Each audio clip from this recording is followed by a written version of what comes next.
Hjertelig velkommen til en ny direktesending fra Med Israel for fred. Den internasjonale Holocaust-dagen er en årlig internasjonal minnedag over holocaust, nazistenes industrielle folkemord på jøder før og under andre verdenskrig. Minnedagen ble opprettet av FNs sikkerhetsråd i 2005 og markeres den 27. januar til minne om samme dato i 1945, da styrker fra den røde armé fra Sovjetunionen frigjorde fangene som fortsatt levde i den største konsentrasjonsleiren Auschwitz-Birkenau. Dersom vi lykkes med det tekniske, skal MIFF nå om kort tid videresende direkte den digitale minnemarkeringen for Holocaust, som er organisert av Europan Jewish Association i samarbeid med Jerusalem Post og Israels kanal 7. Blant deltakerne du får høre er Omer Yankelevich, som er Israels statsråd for diasporasaker, Israels sjefsrabbiner Israel Meir Lau, som også er formann for Yad Vashem-rådet, Isak Herzog, som er leder for Jewish Agency, og tidligere leder i det israelske arbeiderpartiet. Og i tillegg så blir det taler, innlegg fra flere statsledere, statsråder og statssekretærer i flere land. Nå ser jeg at sendingen er i gang, så nå skal dere straks starte. Bare gi meg noen få sekunder med det tekniske her, så skal vi vise dere alt fra begynnelse til slutt.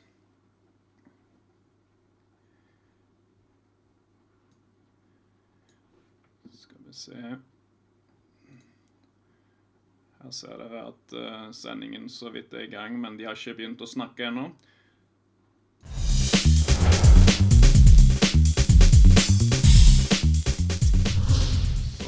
Mens vi venter på at seremonien begynner, så skal vi få se denne flotte filmen som MIFF har laget denne uken.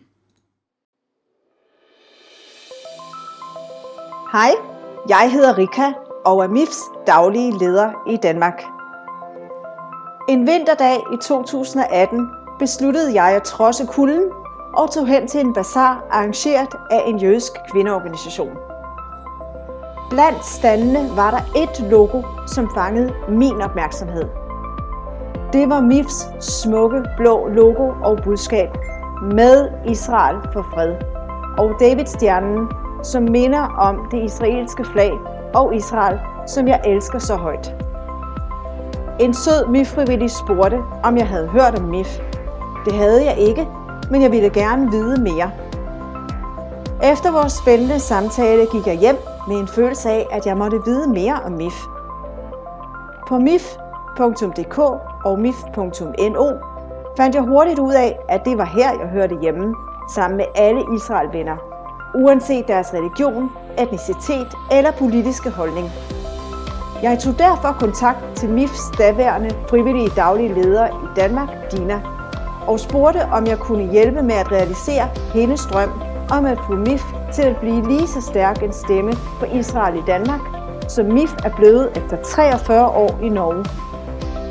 Den dag forandrede mit liv for altid, og siden har jeg koncentreret alle kræfter om arbejdet i MIFF.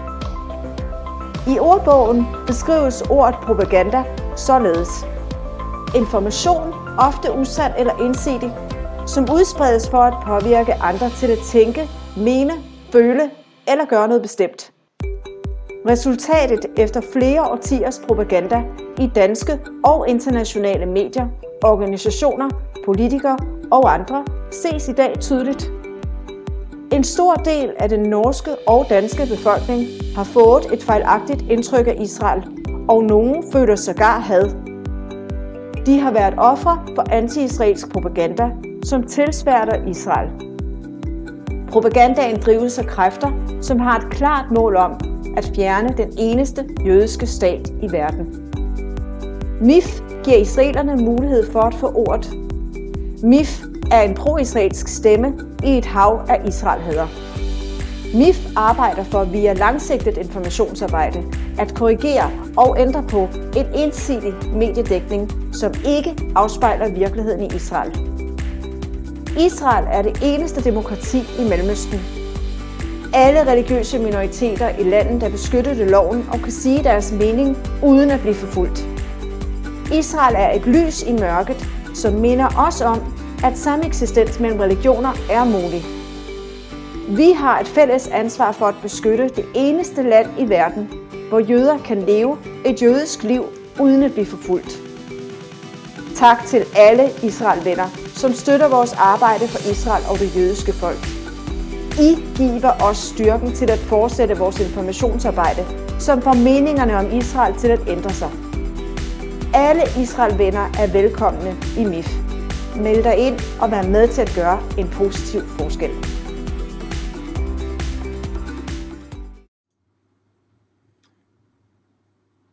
Så vi nå inne direkte i den internasjonale minnedagen for Holocaust, arrangert av European Jewish Association. Og det grunnlegger og leder Rabbi Menachem Margolin som taler. Og nå vil jeg bare få lyden i gang for dere også. Ellers så har jeg tenkt at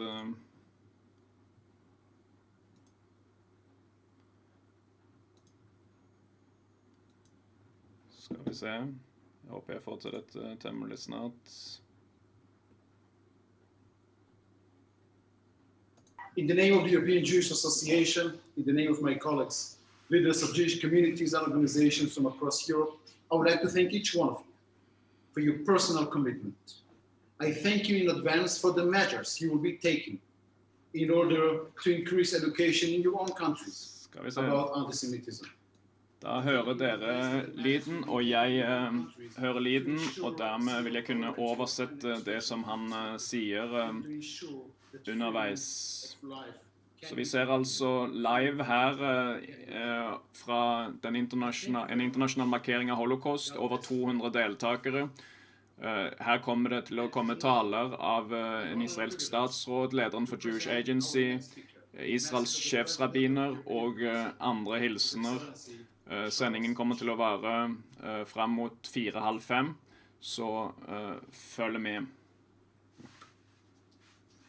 1 year ago today, I lit a candle in Auschwitz to remember the victims of the darkest chapter in European history. This tragedy, the systematic and industrial elimination of 6 million children, women and men, is unique in the history of humankind. Å huske Holocaust en moralsk og historisk ansvar, og ikke bare for å minnes offrene, men også for å fornye vår løfte om at det ikke skal gjenta seg, og vi kan ikke være stille. Stillhet det første skritt mot å akseptere det. Siden 1945 har de som overlevde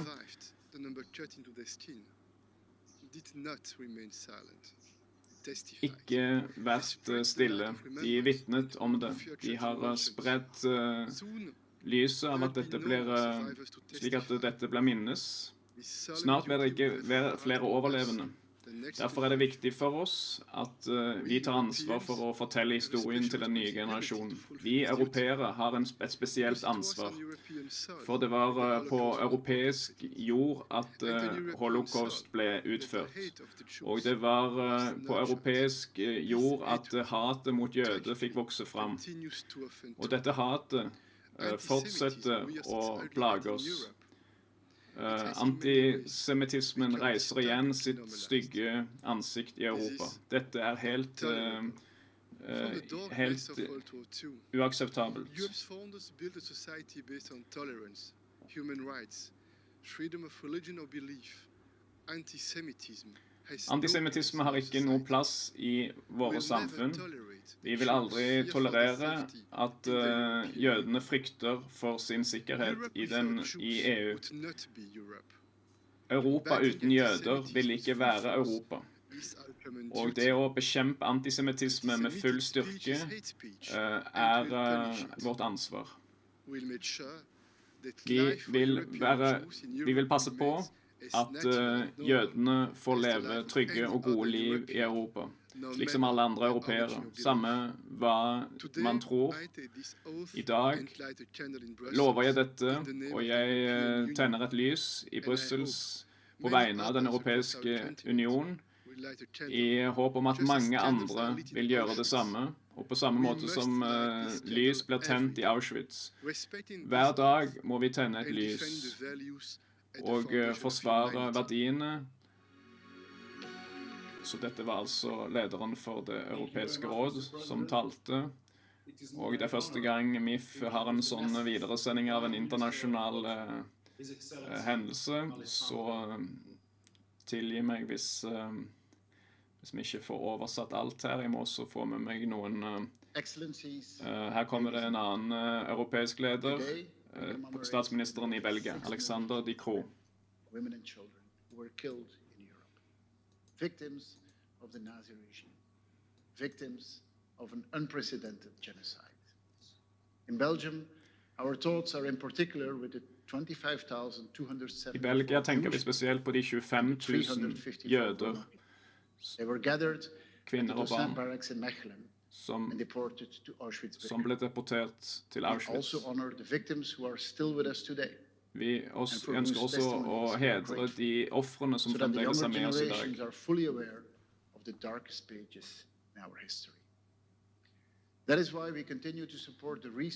Derfor fortsetter vi å styrke forskningen på det som skjedde. Jeg håper at lyden er ok, at ikke lyden min norske oversettelse helt ødelegger den engelske originalen. Skriv gjerne i kommentarfeltet kommentarer til lyden. Jeg tar og kjører litt bare engelsk tale. We will do so with all political and legal means at our disposal. The genocide committed by the Nazi regime and its collaborators was the culmination of a process that began decades ago, a process that has roots stretching back for centuries. We know how this process works. It begins with words that gradually transform into actions, words of anti-Semitism, of hatred, that ultimately led to all but destruction of Jewish culture in Europe. 76 years after the liberation of Auschwitz-Birkenau, we still witness surges of anti-Semitism. In some cases, even a return of the old and toxic conspiracy theories. That is why Belgium wants a European strategy, a European strengthening of the fight against anti-Semitism. Making this fight successful requires sustained effort from our side, so that the promise of never again can finally be fulfilled. Thank you. Thank you, Prime Minister. It's my absolute privilege to introduce our next speaker, Vice President of the European Commission, His Excellency Margaritis Skinas.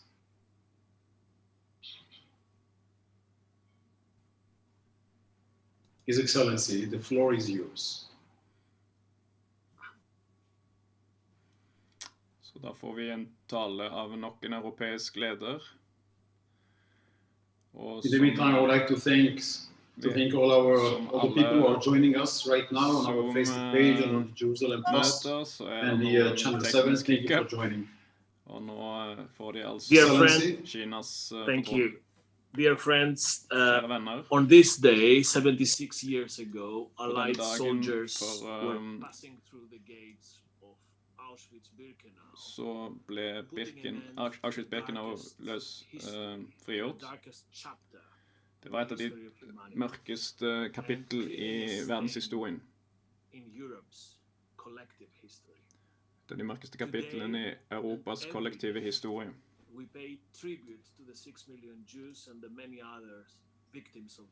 Og i dag så tenker vi på ofrene for Holocaust, for Shoah. Out of the ashes of the Holocaust and the Second World War, we have a collective duty to remember not only to honor the past, also to safeguard our future. As fewer and fewer survivors are able to share with us their first-hand experiences and accounts, we must now collectively ensure, as Europeans, that their stories live on. And the pandemic has made us painfully aware of the urgency of that task. One of Belgium's last Holocaust survivors, Henry Krischka, left us this year. He spent years giving lectures in schools, ensuring that the next generation will not forget. It is now up to us to continue his legacy. New challenges arise. The pandemic has strongly affected Jewish communities economically, especially the smallest ones, as they mainly depend on donations from the faithful who could not attend religious services. We have also seen anti-Semitic, xenophobic, and hateful conspiracy theories about the spread of the virus that proliferate rapidly online. And this comes on top of a highly worrying rise in Holocaust denial and distortion, making false comparisons or accusing the Jews or Israel for profiling the Holocaust. These myths are widespread and distributed by a range of people across society. And in the face of rising anti-Semitism, no one of us can afford to remain a bystander. We must speak up and act. A few months ago, together with the German presidency of the Council, we put the fight against anti-Semitism high at the political agenda of the European Union, and our member states have unanimously adopted the first ever declaration on mainstreaming the fight against anti-Semitism across policy areas.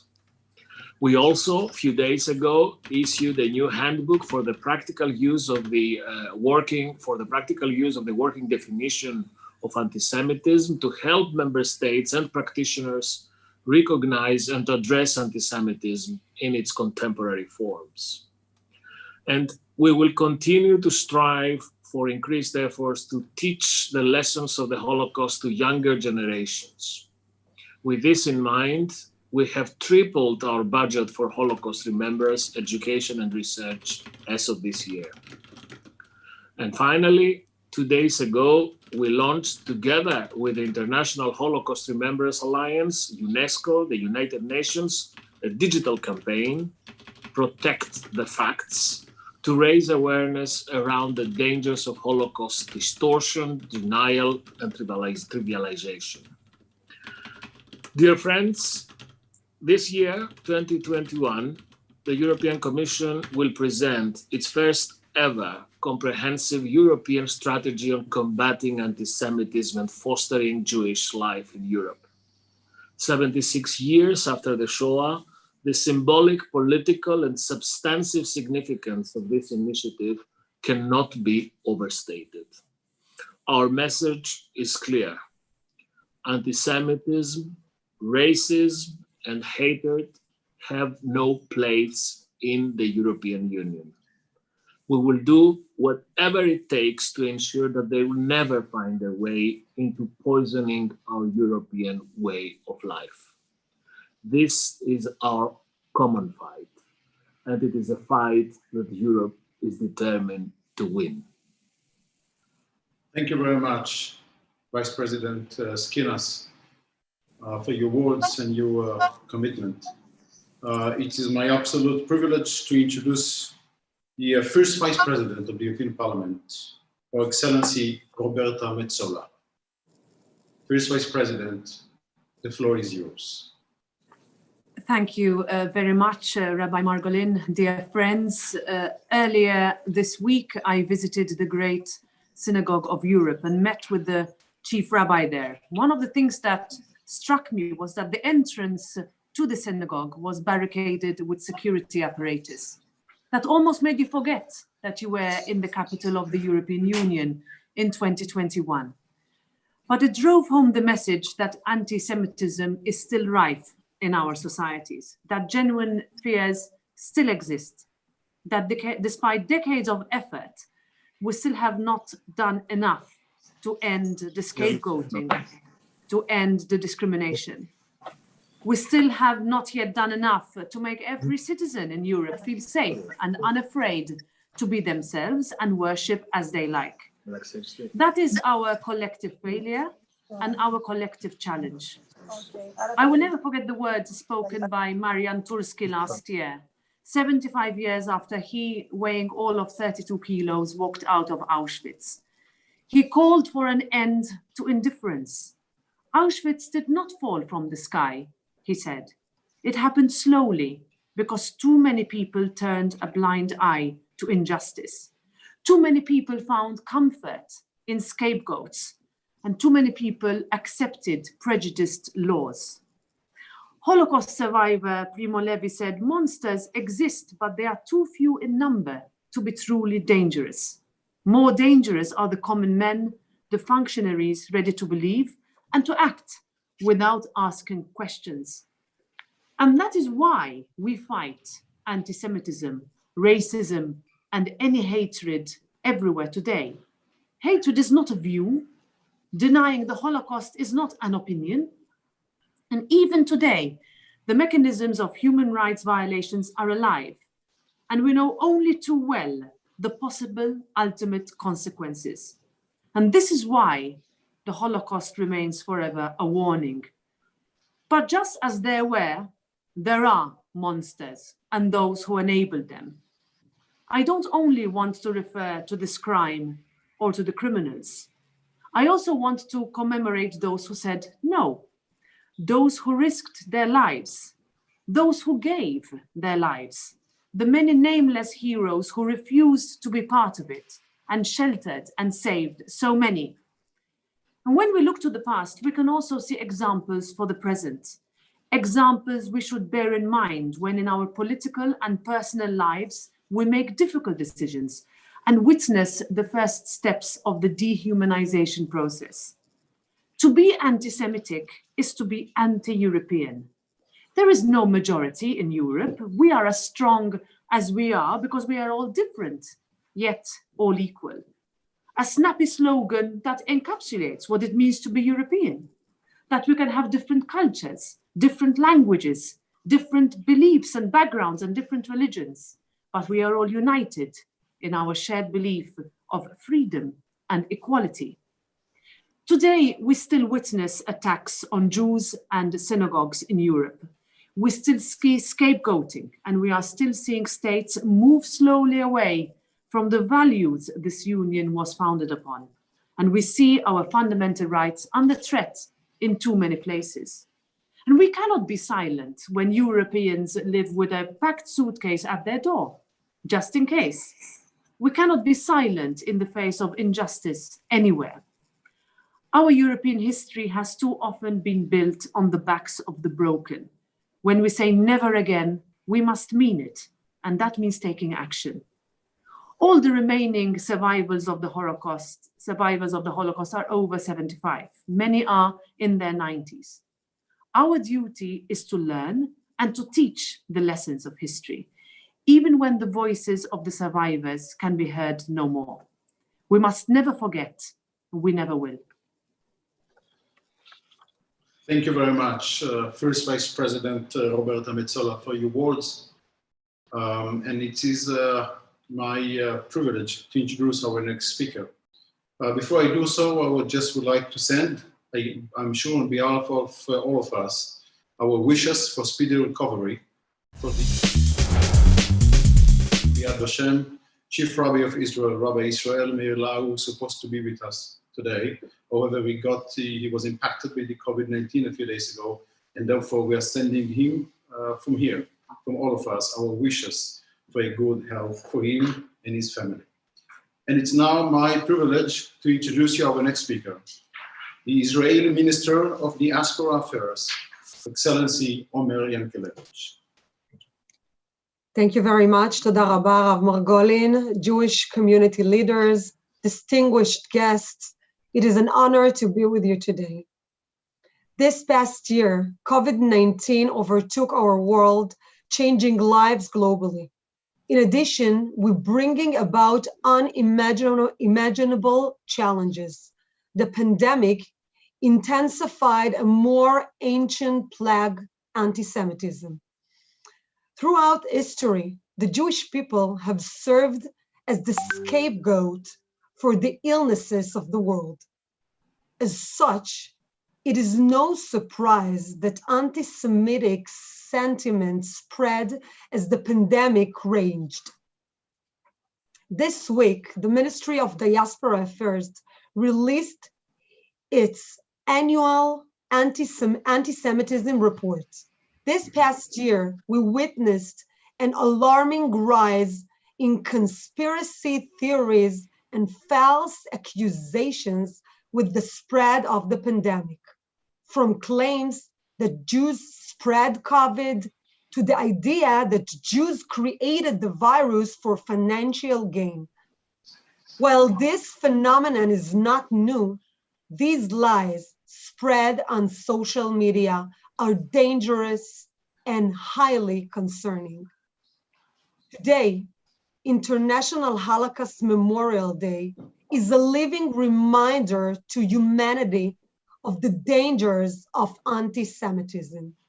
The same hate that propelled the final solution 80 years ago continues to soar on and offline today. As an outcome of the COVID regulation, Jews and everyone else spent little time in public spaces. Instead, anti-Semitism intensified on the online space. Therefore, we are called upon to respond with our own online strategy. Alongside our monitoring center, which provides comprehensive top-down reports on current anti-Semitic activity on social media, the ministry is working with major social media networks, including Facebook, Twitter, YouTube, and Amazon, to ensure accountability, just as countries are responsible for the anti-Semitic activity within their borders. Tech giants are responsible for stamping out anti-Semitism from their platforms. Another concerning development this year was the continued undermining of basic Jewish religious freedom in Europe. The recent ruling by the European Court of Justice permitting countries to ban kosher slaughter is an example of this trend. It must be made clear, anybody claiming to stand against anti-Semitism must also safeguard the freedom of religion of Jews. Both the physical and religious life of Jewish communities must be protected to ensure the future of world Jewry. With that said, we are also witnessing increased efforts by countries and organizations to combat anti-Semitism.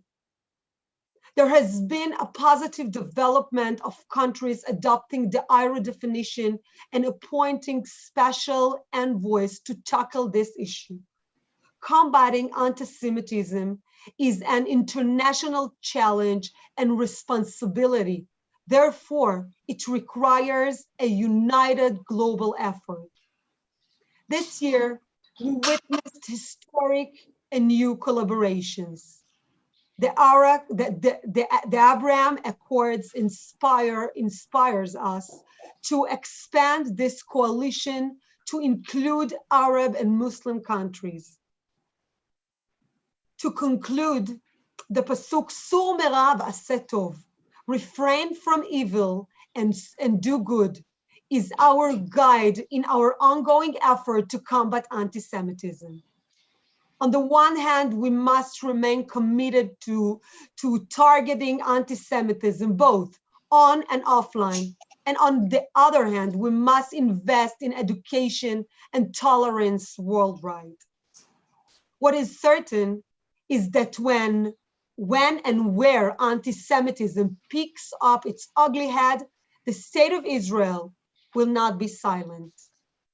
We hope that together we will continue our united and dedicated effort to eliminate the virus of anti-Semitism from our world.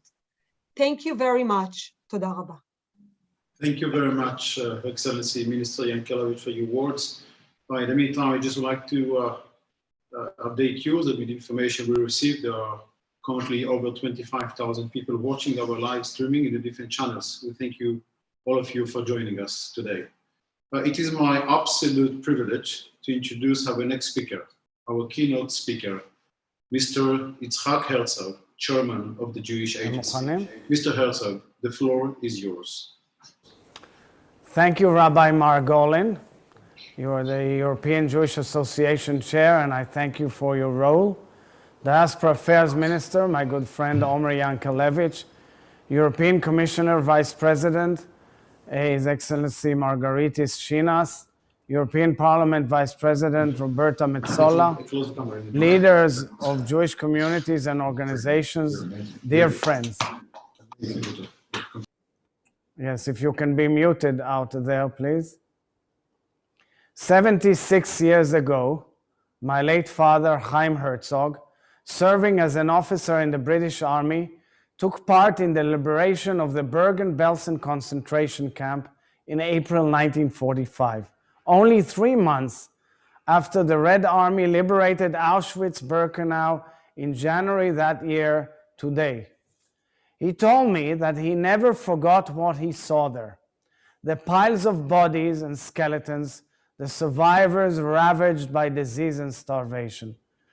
When he returned to Bergen-Belsen and Auschwitz decades later as the President of the State of Israel, he laid stones from the hills of Jerusalem in both camps. And he placed the stones where he quoted in the stones from Psalm 38, Tehillim, V'mach'ovi negdi tamid, and my pain is ever with me. Yes, the pain will stay with us Jews forever. It must stay with us forever. And it must stay with all humanity forever.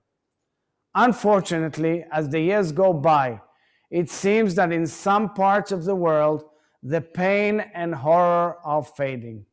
We are seeing an extremely worrying rise in anti-Semitism, not only online, as was well said by the minister, but also in the streets and in the political arena.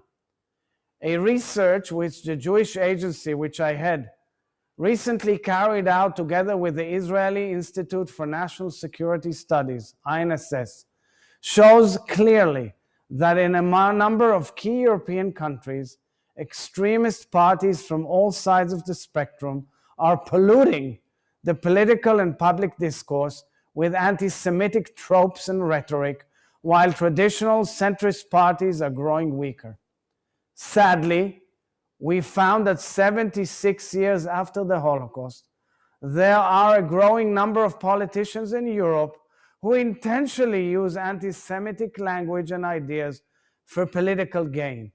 And together, with the rise in anti-Semitism, we are seeing increasingly blatant attempts there are a growing number of politicians in history of the Holocaust. Dear friends, in light of these dangers and risks, we must work together. The government of Israel, Jewish organizations, NGOs, and of course the Jewish Agency, to ensure that the promise of never again remains not just a promise, but becomes a plan of action. We must ensure that the next generation who will not have the privilege to meet survivors hears their testimonies and honors their legacies. We must encourage all countries to integrate accurate Holocaust education into their national curriculum. And we must show zero tolerance for anti-Semitic incitement, rhetoric, and libels wherever they appear. Every free country and every person who values human rights has a duty to help preserve the lessons of the Holocaust. However, European governments have a foremost special responsibility, not only to preserve the memory of the past, but to ensure that today's European Jewish communities can live safely, full and open Jewish lives, and practice their traditions freely. Unfortunately, legislation and initiatives in Europe against kosher slaughter and similar efforts such as attempts to ban circumcisions, Brit Milah, not only make it more difficult for Jews to practice their religion, but they also send a clear signal to European Jews that their rights are not respected and that ultimately their way of life is not welcome in today's Europe. That is why I recently turned to the leaders of Europe to alert them to the growing sense of discomfort and rejection among a number of Jewish communities who feel that Jewish traditions and observance are being increasingly challenged by part of European publics and legislators. I ask these leaders to reject all such legislation, which would be tantamount to outlawing Judaism as a whole, and to oppose any attempts to restrict the religious freedoms of European Jewish communities. My friends, 76 years ago, when my father arrived in Bergen-Belsen, he walked among the survivors and said to them in Yiddish, "I'm a Jew, I'm from Eretz Israel, I came to save you." 3 years later, David Ben-Gurion, as chairman of the Jewish Agency in this building where I sit at, proclaimed the independence of the State of Israel and declared that the state would be open to all in gatherings of the exiles. Today, as chair of the Jewish Agency, I promise you, and all of our Jewish brothers and sisters, that we will never be silent, that we will always speak out and act to preserve the memory and lessons of the Holocaust and to ensure the security, identity, and religious freedom of Jewish communities everywhere. We will continue to feel the pain of the past and to use that pain to strengthen our determination to build a vibrant and secure Jewish future in Israel, in Europe, and around the world. Thank you very much. Thank you, Chairman Herzog, for those important words. Ladies and gentlemen, my name is Alex Benjamin. I'm the Director of Public Affairs here at the European Jewish Association. And I would just very much like to echo the words of our Chairman, Rabbi Margolin, and welcome all our viewers and listeners around the world. It gives me great pleasure to introduce our next speaker, ladies and gentlemen, Her Excellency, Madame Audrey Azoulay, the Director General of UNESCO.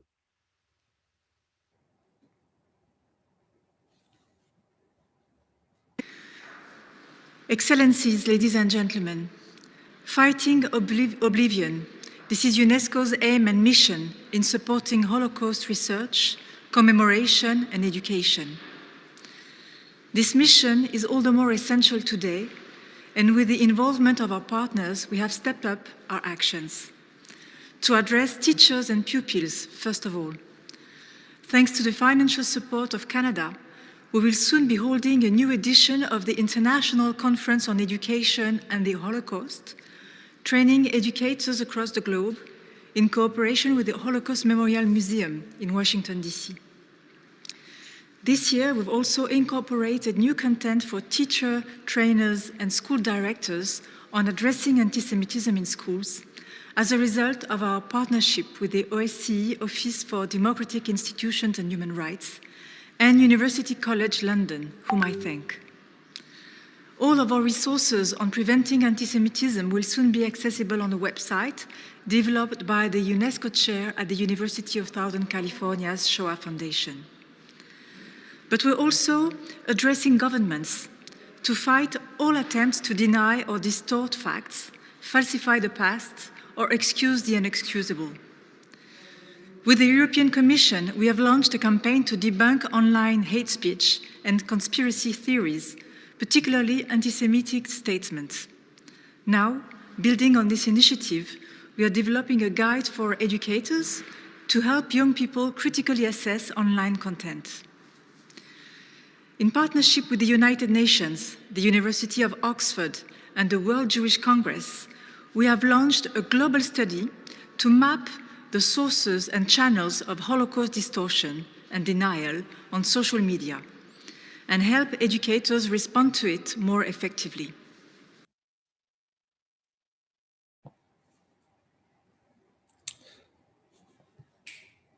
Thank you for that. Moving on, ladies and gentlemen, we're delighted to share a message with you from Her Excellency Nå det litt tekniske problemer I Zoom-møtet her, men du ser altså på en direktesending fra European Jewish Association, som MIFF videresender. Gequälten und systematisch ermordeten europäischen Juden. Sie und ihr Leid dürfen und werden wir nie vergessen. Und die Erinnerung daran ist uns immer eine Mahnung.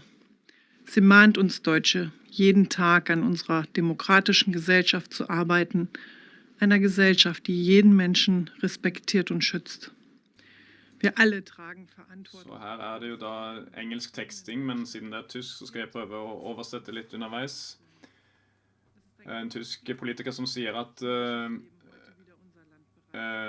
Tyskland heldig som igjen får sitt land beriket av jødisk liv, og det smertefullt å se at antisemitismen igjen har blitt synlig I Tyskland. Det skammer jeg meg dypt over. Antisemitismen ikke bare en trussel mot det jødiske samfunnet I vårt land, det en trussel mot oss alle. Det et angrep på menneskeheten, og et angrep på hva det vil si å være menneske, og det vil ikke bli tolerert. På samme måte så vil vi ikke tolerere at holocaust blir gjort ubetydelig. Vi absolutt imot all ekstremisme og imot all ekstremisme. Og utdanning nøkkelen til å vinne denne kampen. Mitt departement ønsker derfor å støtte politisk utdanning, slik at vi kan undervise om verdien av demokrati. Det vil hjelpe oss å hindre antisemittiske tankemønstre I hjemmet, skolen og gjennom hele vårt skolesystem.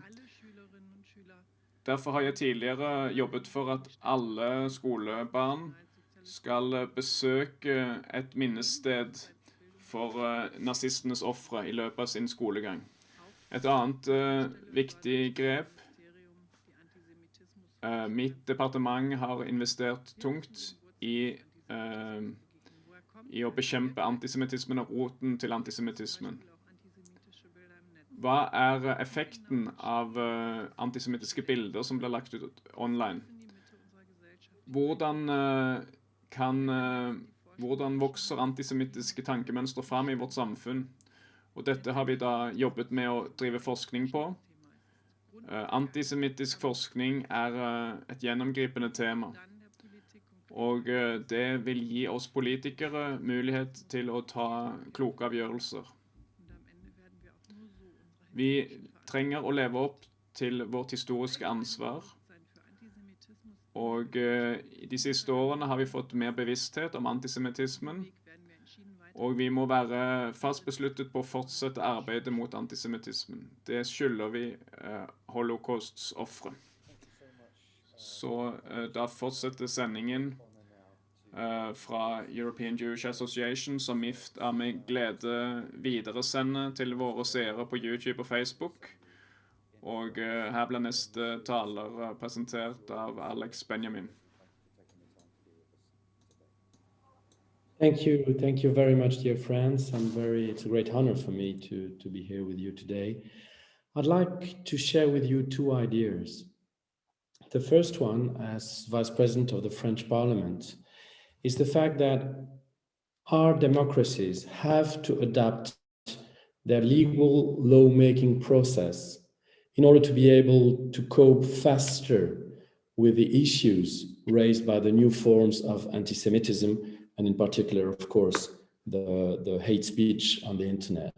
And that's a relentless efforts we have to make to achieve this. And I wanted to underline this to start with. And second point is the importance that we have and the responsibility that we have as politicians, as citizens, to make sure that our past, and in particular Shoah, takes the right place, the proper place in the present, in our present, to make sure that the young people can build their future.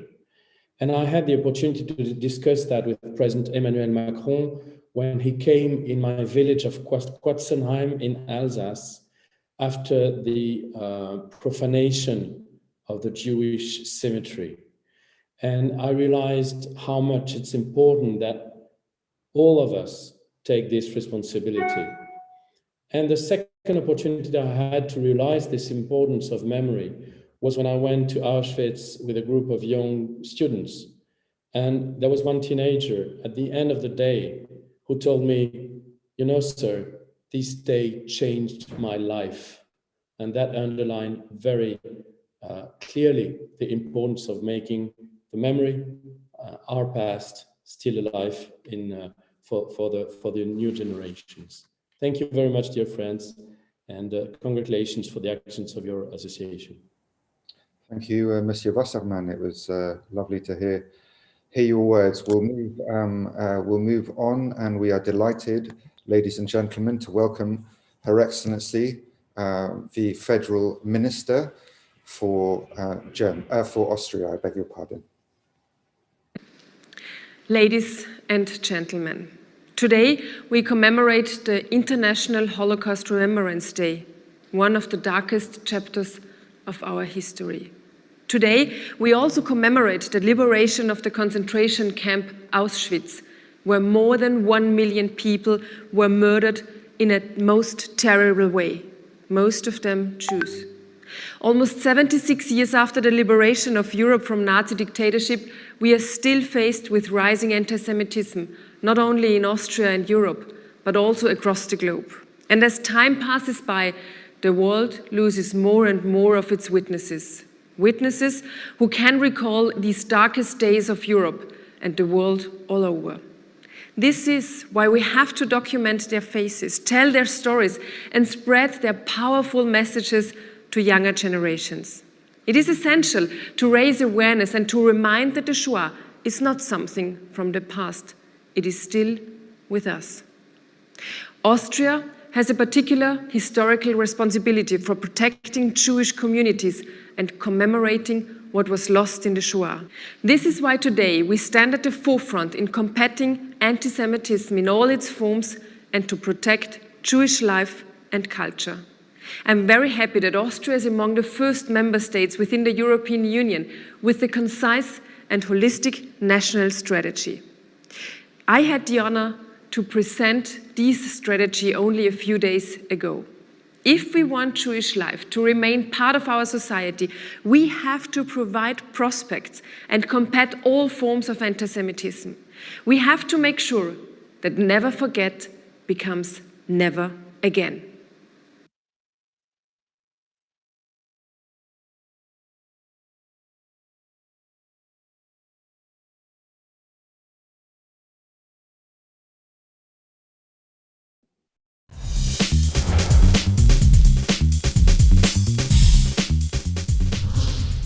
Dere følger altså MIFFs direktesending av den internasjonale Holocaust-markeringen som i regi av European Jewish Association, og vi setter nå tilbake til sendingen. Welcome, and we're happy to hear you. My colleagues will connect in a minute. Thank you everyone for being with us.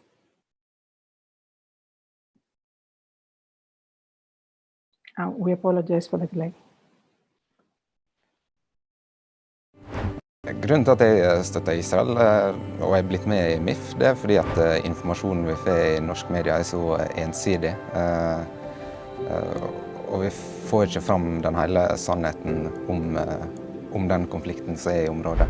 Jeg medlem av MIFF for å prøve å få en bedre forståelse av det reelle bildet av Israel og hvordan det israelske folk ser på konflikten i Midtøsten, og for å få et litt mer helhetlig bilde av det. Jo, jeg medlem av MIFF fordi jeg mener at Israel og jødene har rett til sitt land. Det givende, og du blir jo ofte utfordret på det, men det som også utrolig bra med MIFF at de gjør et veldig godt grunnarbeid med å hente god informasjon, så argumentene selvfølgelig på vår side. Aldri vært viktigere å stå opp for Israel. Det viktig. Det Midtøstens eneste reelle demokrati. I Norge er bildet på Israel så forvrengt at den jobben MIFF gjør helt nødvendig. Jeg er veldig glad i MIFF og har blitt mer og mer engasjert, og jeg er stolt over det arbeidet MIFF gjør. Jeg synes at MIFF taler til alle, og så er det jo selvfølgelig politisk uavhengig og religiøst uavhengig, så MIFF favner jo bredt. Det var jo egentlig bestefar som begynte med det, siden han syntes det var så fælt hvordan Norge behandlet jøder under andre verdenskrig.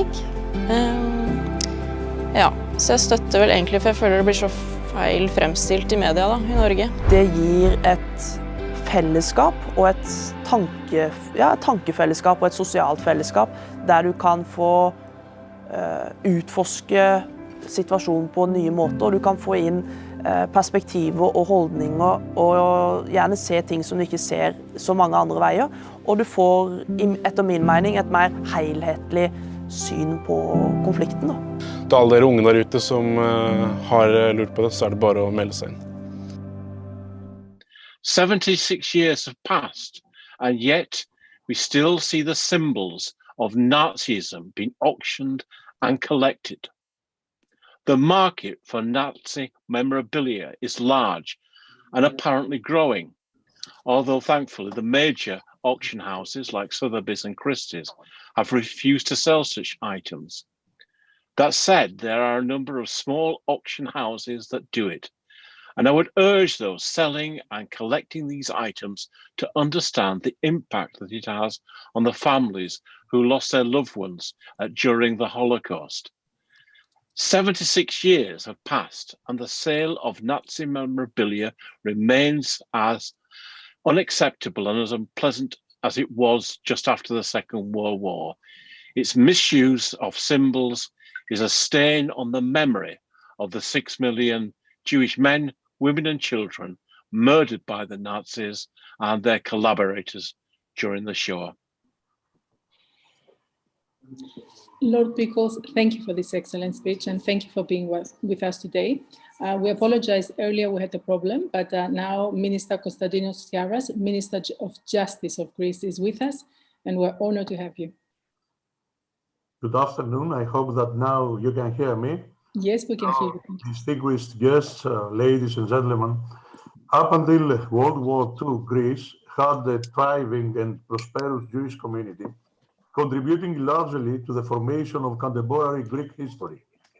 During the Nazi invasion and occupation of Greece, large portions of the Jewish population were transferred to extermination camps, almost putting a horrifying end to centuries of Jewish history in Greece and changing inevitably public life.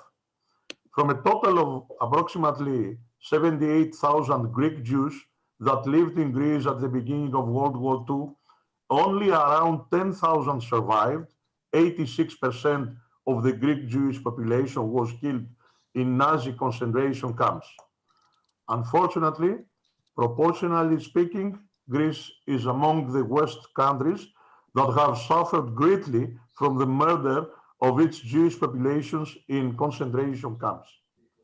In memoriam of the victims, Holocaust memorials have been erected in all major cities, while museums and synagogues have also a long-standing presence in urban centers in Athens, Salonika, Kavala, Chania, and Rhodes, to underline the interaction of awareness rising in the field of human rights with monuments and memory sites. However, Greece did not avoid the anti-Semitic wave that swept across Europe.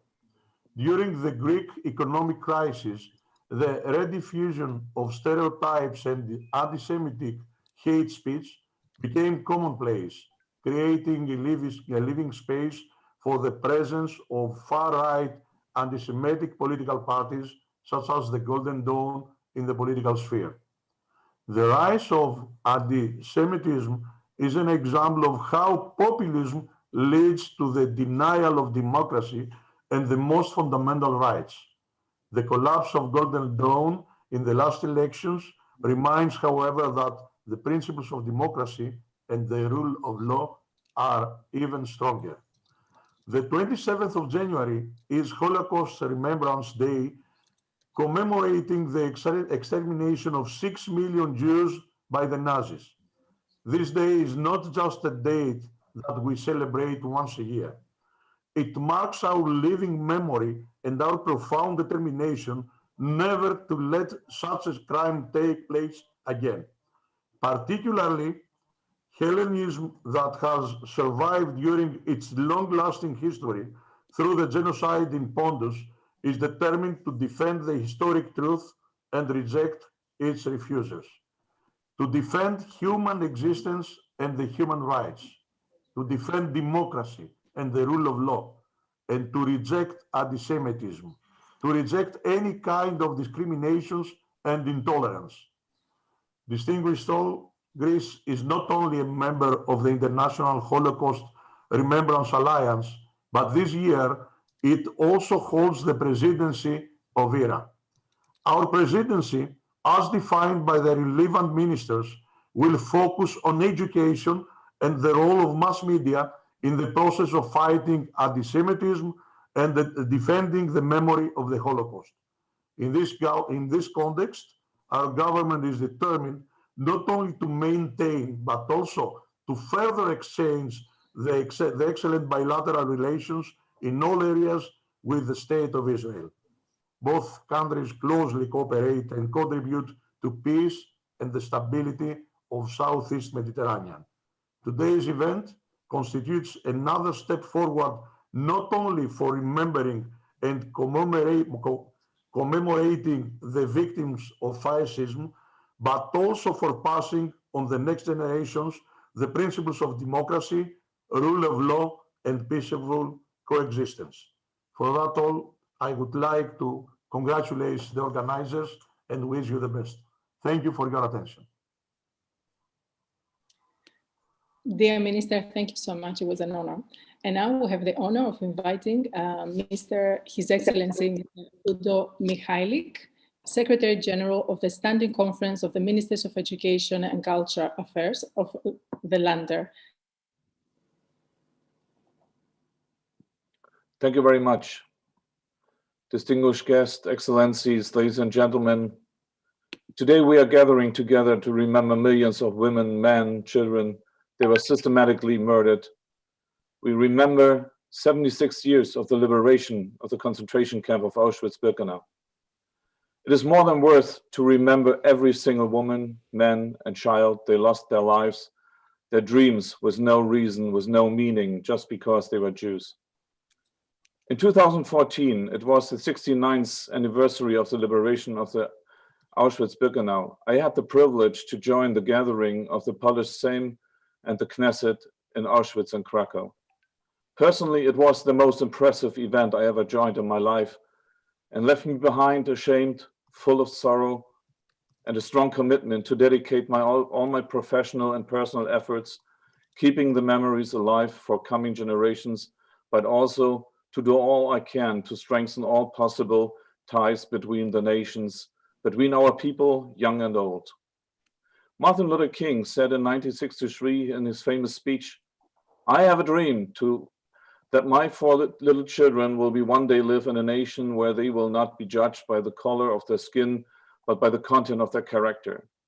Taking this sentence and using this one in our today's context, I would like to say, I have a dream that a kippah is nothing special to turn around if you meet a Jew on the street, but you know what it is about. I have a dream being invited to celebrate, for example, Hanukkah and enjoying the richness of religions and cultures. And yes, also to enjoy the prayers, being a part of community which celebrates life, solidarity, tolerance, and forgiveness.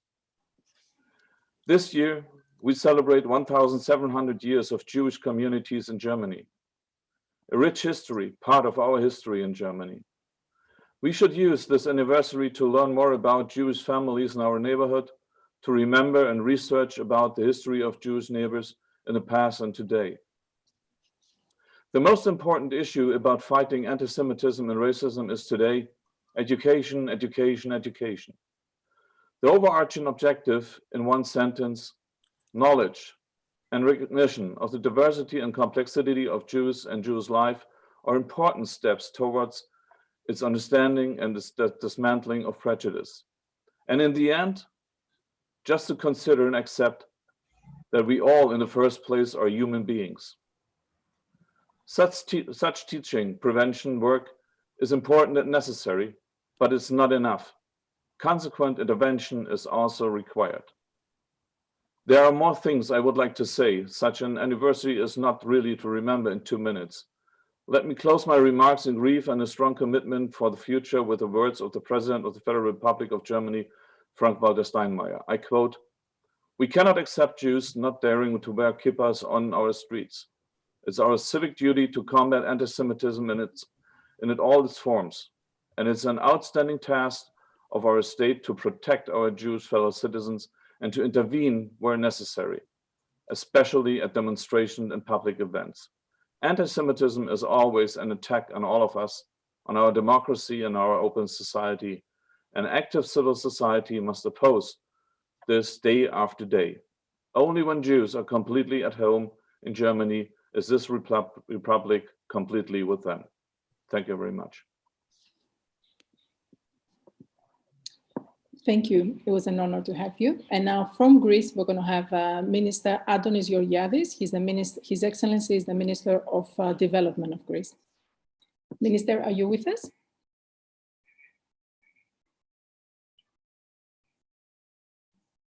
I'm sorry for the delay. Yes. First of all, Ruth, I feel great honor that I can address to you in such an important day. I believe that every human being should visit Auschwitz once in his life to see with their own eyes what has really happened there, kill any conspiracy theories that unfortunately still exist in our societies, and understand that the Holocaust is the #1 crime, is the unprecedented moment of human history. It's the biggest horror that humanity has ever lived. And this must never happen again. And that we have to fight anti-Semitism as strong as we can in our societies. Now, under the pandemic crisis, we see many conspiracy theories that are going through internet, and you can read them in various places. We have to fight all these conspiracy theories. We have to explain to our people why anti-Semitism can kill our democracy, can kill our freedom, can kill our human nature. So I wanted to be here with you today and unite my voice with all of you in such an important day and with the message, never again. Thank you very much.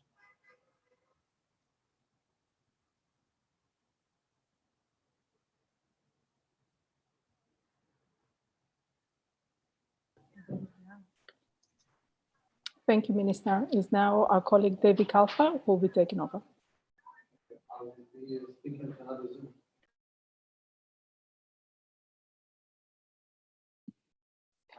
Hello, everyone. I'm David Kalfa from Paris. It is now my honor to introduce Mr. Roger Carucci. He's the Vice Chairman of the French Senate.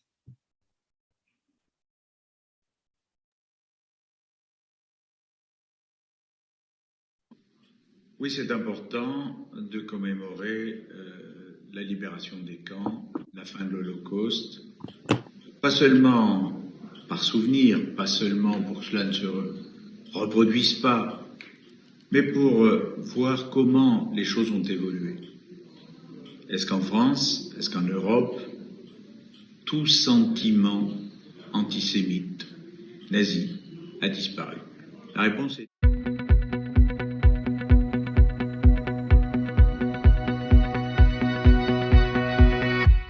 Det er veldig lærerikt, og vi får veldig mange flotte diskusjoner, og vi møter veldig mange spennende og interessante mennesker. Så det er kjekt å treffe Israels venner, folk som man har truffet før, og nye mennesker. Det setter jeg pris på.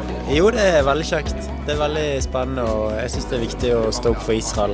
Og så blir du veldig inspirert. Det betyr veldig mye. Jeg treffer masse meningsfeller fra veldig mange forskjellige sammenhenger. Det er spennende. Det er det høydepunktet, å treffe likesinn og andre som brenner for sannheten.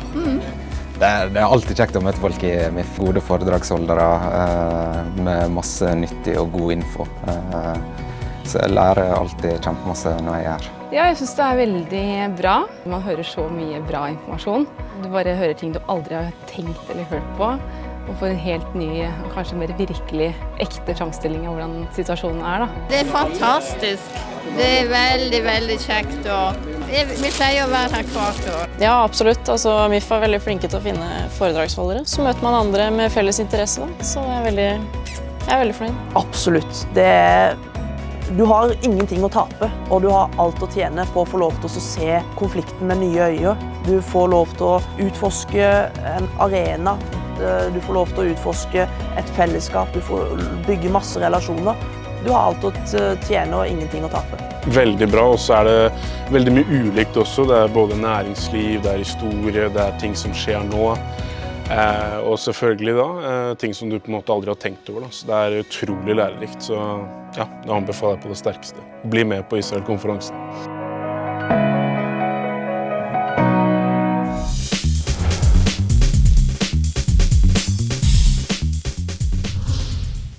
Hjertelig velkommen tilbake til Med Israels for freds direktesending fra den internasjonale Holocaust-dagen. Det er en årlig internasjonal minnedag for holocaust, nazistenes folkemord på jøder før og under andre verdenskrig. Minnedagen ble opprettet av FNs sikkerhetsråd i 2005 og markeres den 27. januar til minne om samme dato i 1945, da styrker fra den røde armé fra Sovjetunionen frigjorde fangene som fortsatt levde i den største konsentrasjonsleiren Auschwitz-Birkenau. Og nå setter vi tilbake til sendingen som Europan Jewish Association har i et Zoom-møte, så her kan dere følge med der. We are delighted that we can join you in this commemoration from here, from Budapest, from one of the oldest synagogues in the Hungarian capital. We are especially delighted that the Hungarian president of Hungary, Mr. János Áder has joined us as well, despite the pandemic and all the restrictions there are in our very unique times. Today we're going to commemorate the 6 million victims of the Holocaust, and we're going to commemorate especially the 1.1 million victims of the Auschwitz-Birkenau death camp.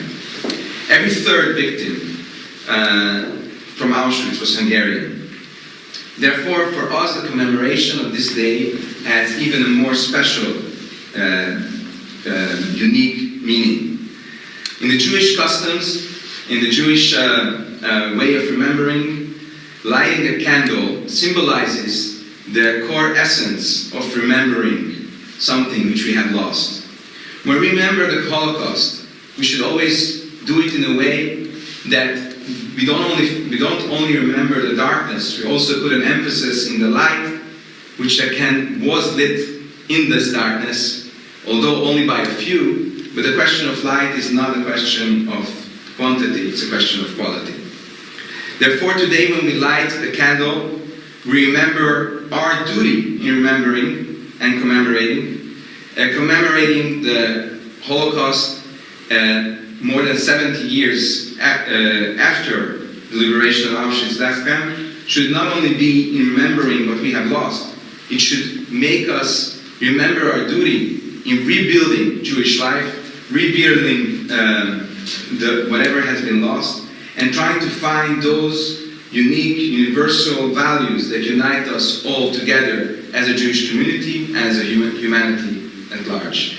Therefore, this commemoration has even a more special meaning in this place, in the oldest synagogue in Budapest, a medieval synagogue which was used for more over than 400 years ago, and today has returned back to the Jewish community and is used again for prayer and for community life. Please join us in lighting the candles from wherever you are, and let us all remember all the victims of the Holocaust and remember our duty in trying to revive the life and revive whatever has been lost 76 years ago.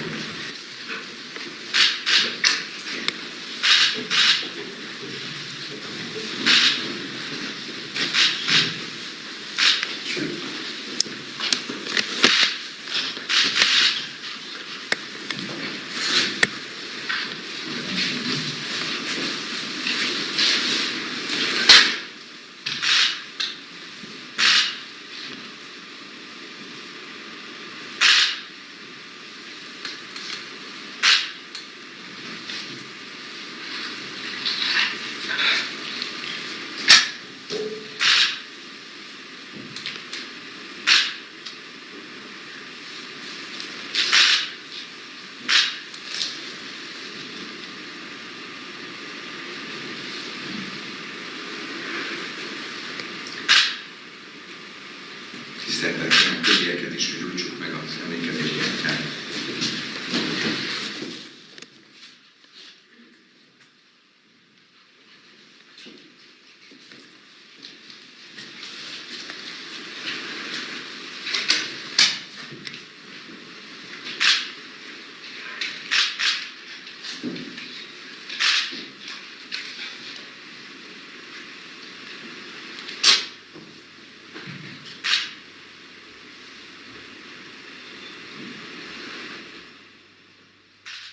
Så du ser altså på MIFs videresending av minnemarkeringen for Holocaust som sendes av European Jewish Association. Israelske europeiske ledere fra en rekke land har kommet med sine hilsener i løpet av sendingen. Og det fortsetter nå med flere taler, så jeg setter over igjen til sendingen. We are now moving to Excellency, Madame Adina Ioana Valean. She's the European Commissioner of Transport.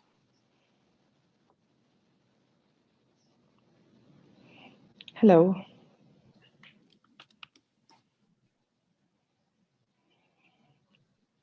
Hello? Yes, we can hear you. Hello, thank you for giving me the opportunity to share with you some thoughts on such an important day. Indifference, it's not a beginning, it is an end. And therefore indifference is always a friend to the enemy, for it benefits the aggressor, never the victim. These are the words of Elie Wiesel, Romanian-born writer, professor, political activist, one of the greatest champions for the human rights, who inspired and shaped through his writings and actions many generations in the 20th century. I'm evoking him today with humbleness, respect, and a lot of emotions. I'm a Romanian, as Elie Wiesel was, and I had the privilege several times to visit his memorial house in Sighetul Marmației. It is a quiet and regular place, built more than a century ago in a provincial town in Eastern Europe. It speaks to us about normal life, a time when almost 8,000 Jews lived together with Hungarians, Germans, and Romanians in a city of 21,000 inhabitants. More than a third. Nazism and the Holocaust seemed far away and inconceivable there, but it happened. At 15, Elie Wiesel was taken to a local ghetto and then to Auschwitz, where he survived with his A7713 inmate number tattooed forever on his left arm. And his story is full of meaning for all of us, Jewish and non-Jewish. For some, Holocaust doesn't appear to directly concern everyday normal life, but it tells us that everyday normal life can totally change all of a sudden, and this is what we don't have to forget. A lesson in humanity and resilience, a reminder that one part of humanity can suddenly turn against the other with dreadful consequences. I came back to Wiesel's words, indifference is an end. I am a politician, and our responsibility towards the citizens is to make a difference, as opposed to indifference. And to keep doing this, sometimes we need to have a guiding light, like Wiesel was for so many, and will always remain for me. Thank you.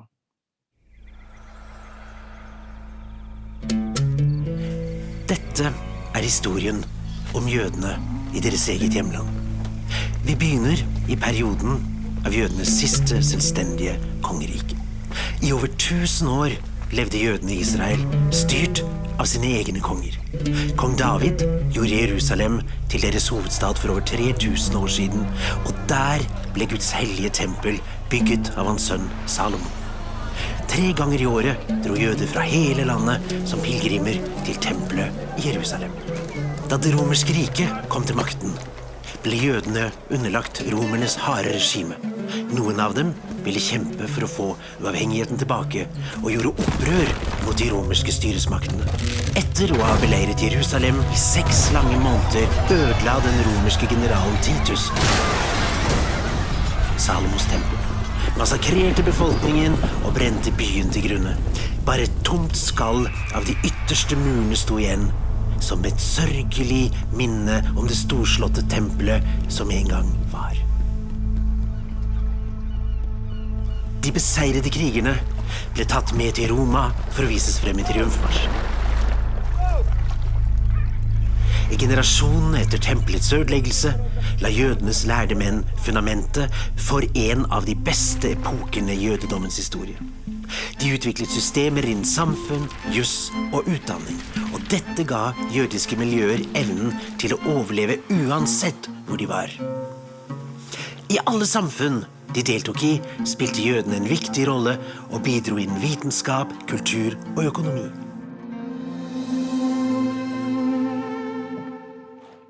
De ble ofte forfulgt eller utvist på grunn av sin tro.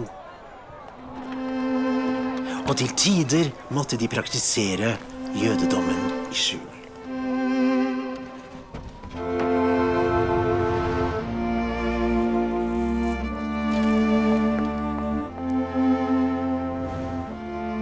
Men også I vanskelige tider var de tro mot sin kultur og sine tradisjoner.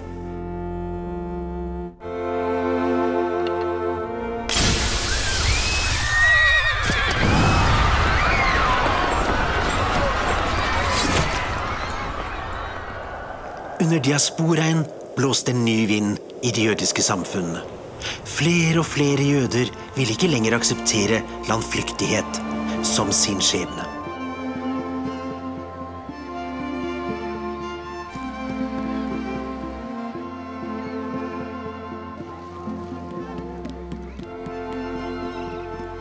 Litt etter litt begynte jøder fra hele verden å finne veien tilbake til Israel. De kom et sterkt ønske om å bo I forfedrenes land. Internasjonale endringer som følge av den industrielle revolusjon økte strømmen av jøder som flyttet hjem til Israel. De sluttet seg til brødrene som hadde vært der hele tiden, og de jobbet sammen for å gjenoppbygge landet.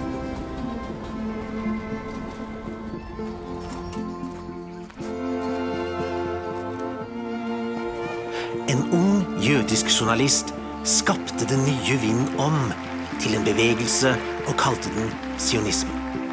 Theodor Herzl mente at et folk bare kan stole på seg selv. Han hadde en visjon og en plan og dedikerte sitt liv til å gjøre den gamle drømmen til virkelighet. I landet Israel fikk det gamle hebraiske språket nytt liv, med nye ord for å uttrykke det moderne, multikulturelle samfunnet som nå tok form I jødenes hjemland.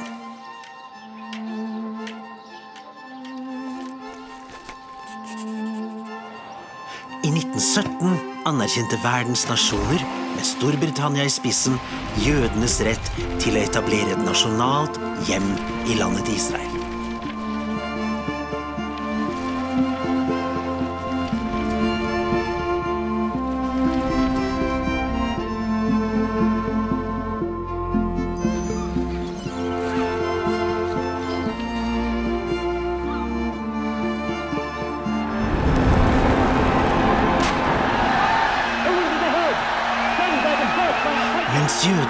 var opptatt med å bygge fundamentet til et nytt land, var andre mennesker i andre deler av verden samlet om en helt annen idé. En idé som fikk tilhengerne til å begå historiens verste brudd mot menneskeheten. Nazistene begynte med å fjerne borgerrettigheter. De fortsatte med forfølgelse og opptøyer. Til slutt utførte de en systematisk utslettelse av 6 millioner jøder. En brutalitet som var utenkelig og uten sidestykke i den moderne verden.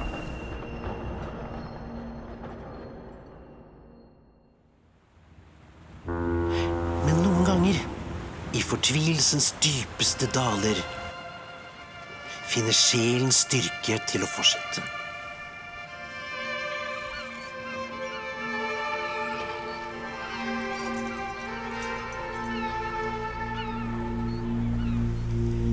Nazistene drepte en tredjedel av det jødiske folk, men de klarte ikke å drepe deres ånd.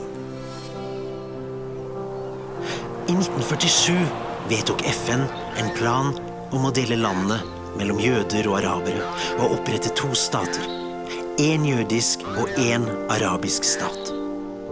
FNs delingsplan ble godtatt av det jødiske lederskapet. Hele nasjonen gledet seg og feiret begivenheten. Men det gjorde ikke araberne. De forkastet delingsplanen fullstendig. Morgen etter FN-vedtaket gikk arabere i Israel og nabolandene til angrep på jødiske samfunn. אנו מכריזים בזאת על הקמת מדינה יהודית בארץ ישראל. היא מדינת ישראל.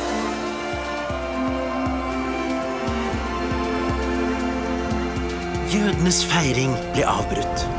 Nå måtte de I stedet forberede seg på å kjempe for den nyfødte nasjons overlevelse mot et samlet angrep fra 6 arabiske land. Synagoger ble rasert og mange av de jødiske beboerne drept, såret eller tatt til fange. Jødene I andre deler av Jerusalem ble angrepet. Konvoier med provisorisk beskyttelse som prøvde å ta seg gjennom kamphandlingene ble angrepet I bakhold. Krigen endte med seier for staten Israel, men prisen var høy. Judea, Samaria og gamlebyen Jerusalem kom under jordansk okkupasjon.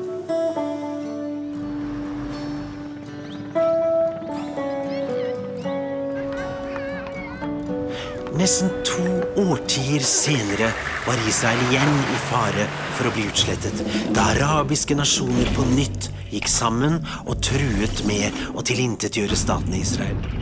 Kampen var hard, men Israels forsvarsevne og moralske styrke seiret, og Israel vant på alle fronter.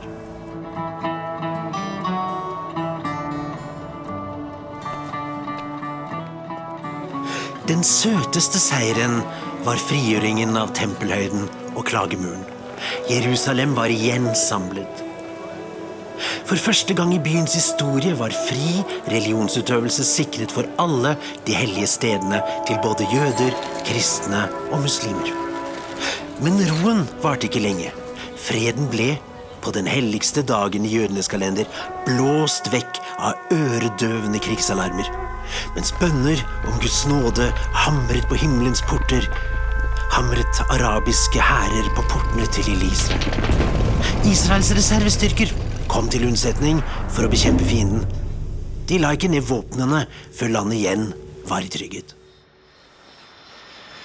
Krig krever mot, men det kreves enda større mot for å skape fred. Den historiske fredsavtalen mellom Israel og Egypt la grunnstein for freden Israel håpet å få med alle sine naboer. Håpet om fred ble enda større med fredsavtalen mellom Israel og Jordan.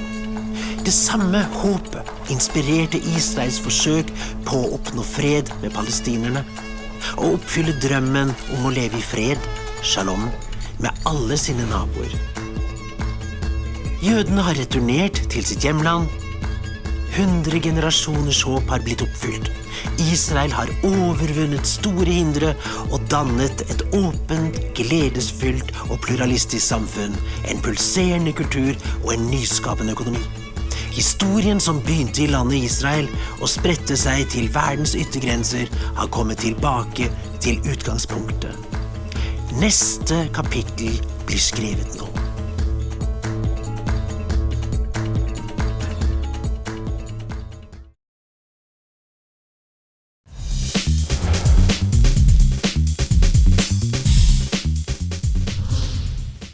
Hjertelig takk til deg som har fulgt denne direktesendingen, og bare om noen få minutter så kommer det en ny direktesending fra MIFF, så ikke gå langt vekk fra MIFFs Facebook-side eller MIFFs YouTube-side, og i neste sending skal vi sette fokus på NRKs urettferdige dekning av Israel. Så følg med videre, vi skal melde om noe som NRK aldri kommer til å melde om, og vi skal ta fatt i 2 feil som NRK har gjort allerede denne uken. Så altså, om noen få minutter er vi tilbake, og da håper vi at dere er raske med å dele og kommentere, slik at denne sendingen sprer seg til flest mulig. Takk til dere som fulgte denne sendingen i anledning den internasjonale minnedagen for Holocaust. Ha det bra.